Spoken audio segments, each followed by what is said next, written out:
Okay, thanks a lot. Yeah, we are live in Jefferson City, Missouri. Jefferson City is actually the state capital, and as you can see behind me, there's a lot of people that are here. It's been a whole weekend type of thing, Saturday, Sunday, and of course here on Monday, lots of family-friendly things. There's been corn mazes, there's been 5K runs, there's a lot of good food. Too bad you can't smell the food, but there's a lot of good food that's here as well, and just a very nice weekend. The weather has been perfect. We've had some showers and thunderstorms off to the west all morning. We've had a few high clouds kind of stream on in, but certainly things are looking really good. I am lucky to be joined here by two special people that are going to be talking about space, weather, and just how things work in space. Dr. Janet Kavandi, thank you so much. You are the director of the NASA Glenn Research Center in Cleveland. Right. You're also a three-time shuttle astronaut. That's right. And you are actually from Springfield, Missouri. I so. am.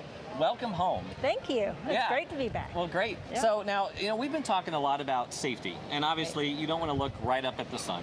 Not without these. That's right. Right. And so we all have some, so that's good. But what about the astronauts that are up in space? What is there to help keep the astronauts safe from the solar radiation and so on and so forth? Well, for their eyes, we know that they know that certain windows they should not look out of because there's no protection. Other windows have protection on them that help shield their eyes, but also there's other kinds of radiation like protons that come from the sun, heavier particles that can cause damage to our cells, and we try to shield the astronauts as best we can because they're above the atmosphere. We're shielded here by the atmosphere quite a bit, but above that you don't have that natural shielding, so we have to do it with metal in the vehicle, and then some water bags around the sleep station so that they can sleep surrounded by water, and that also helps absorb some of that radiation. Okay. Now, we also are kind of excited about space communications, and that's certainly another special research area.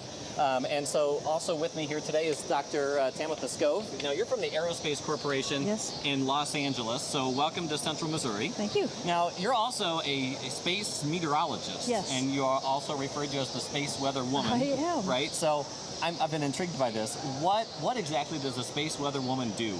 Well, most people don't realize that the sun actually has its own unique weather that comes from it. And those solar eruptions that come from the sun, they actually hit Earth and cause issues for us. So I actually do a weekly broadcast, weather predictions, just like you do, like a meteorologist, that talks about when these events hit Earth and the types of issues that they cause for things like communications, like GPS and other systems. Okay, now we're just about 15 seconds away, actually, I believe, from totality. Put our glasses on. So we're going to put our glasses on. You can hear the crowd cheering in the background, and it is getting dark. We're getting close to Bailey Beads. Here we go. We're almost at totality. And you can see the here we Bailey go. Beads. There's almost a diamond ring right there. And there we go. I think we're at totality. So now you can take your glasses off. That is amazing. You can actually see the corona a little bit even through the clouds. That is incredible. Now, Dr. Kavandi, you've been in space. You've seen numerous sunrises and sunsets from the space shuttle. How does this event compare? Oh, this is completely different than anything I've seen before. I never saw an eclipse. I've seen a partial, but nothing like this. This is really unique, and nothing like I saw in space. Space has this really cool visuals, but this is really amazing. And I'm starting to hear the crickets. They're starting to come on out. Obviously, the street lamps. This is just amazing. Now, I'm also looking up to try to find the Big Dipper and some of the other stars, some of the other planets. Not through the clouds, likely. Right. And I'm really mesmerized by this. This is a spectacular event.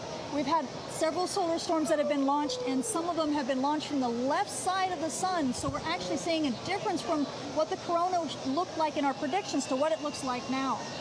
And then on top of that, we have ham radio operators all over the state right now who are making contacts that they haven't been able to make because the upper atmosphere is just all turbulent right now, and it affects the communication signals. So we've got GPS operators and ham radio operators doing a ton of science, and it's just it's overwhelming. This is amazing. Now, my team of atmospheric science researchers from the University of Missouri, they are actually sending up weather balloons here this afternoon to try to figure out how the weather is changing at certain height levels. And actually, here's a map of the solar radiation throughout the state of Missouri, and you can kind of see how much solar radiation is hitting the surface of the Earth here in Missouri. Just interesting. This is amazing. It is. You can tell the crowd is just mesmerized. This is so cool. And you can even see the dips in the valleys, as you can see little areas of the sun where it's shining through more. Right, and those create the Bailey beads that we Right. see as we get out of totality, which is coming up here pretty soon. Right. Not quite yet, though. Yeah, I think we come out of totality at 1:15:35 local time, and so we just have a few more seconds of that. It's absolutely an amazing event, and again, we're so lucky that some of these high clouds were able to kind of Fall apart, kind of fall apart a little bit, so we could experience Part this. for us, yes. And I can't believe we can actually see the corona through the clouds. Great. Okay, Yeah. that's the air horn. We're coming out of totality. We're going to So have to we- end up.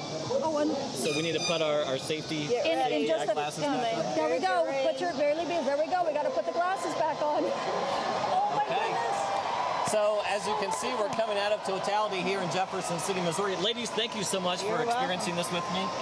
That was Thank quite you. an experience. Thank Yes, you very it was. much. Thank you. So everyone's excited here in Jefferson City, Missouri. The sun's starting to come out a little bit. We're going to go ahead and send it back to Charleston. We should have